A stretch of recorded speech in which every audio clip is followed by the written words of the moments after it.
This is not a poem about cricket. Except my grandfather was once young and fast and black. And when he was 80, I saw him wield a bat with such fearsomeness that we all stopped our game and watched him run and swing again. And it's probably unimportant that this was no game to him, chasing down the bigger boy, beating me up on the street in the middle of the game when my mouth had got me in trouble again.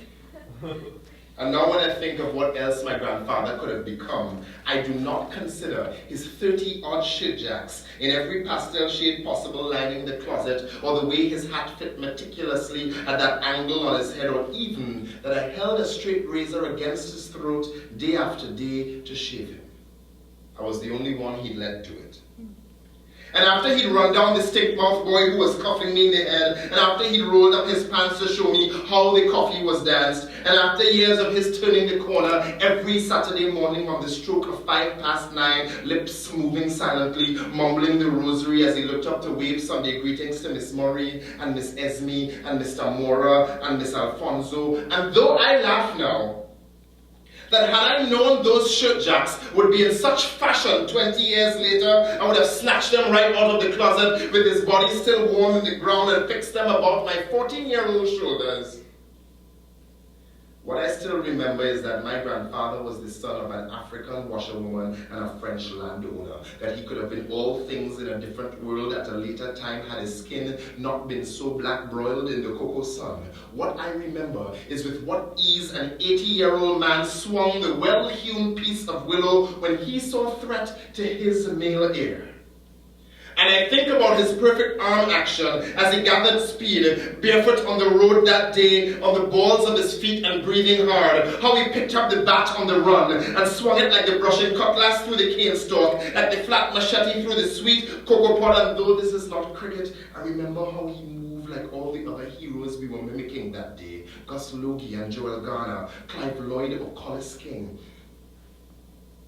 I do not immediately remember how he taught me to discern fever grass from Jerry Tooth Bush, or Shadow Benny from useless weed struggling through the red dirt.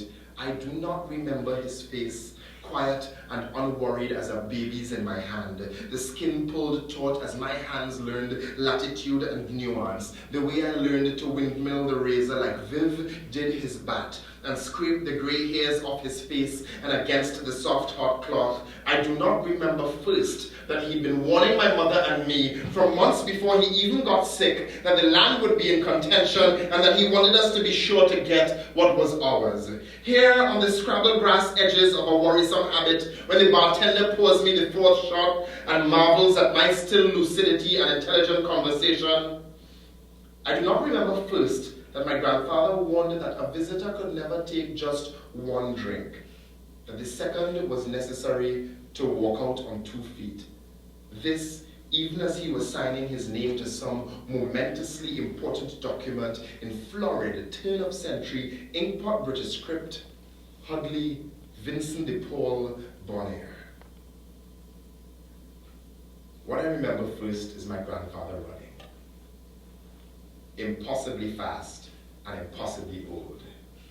Carrying my safety on the razor's edge of a bat. How he might have been so much else, but beautiful and reposed, his leathered face in my hands, he was every prayer he needed to become. A man of earth,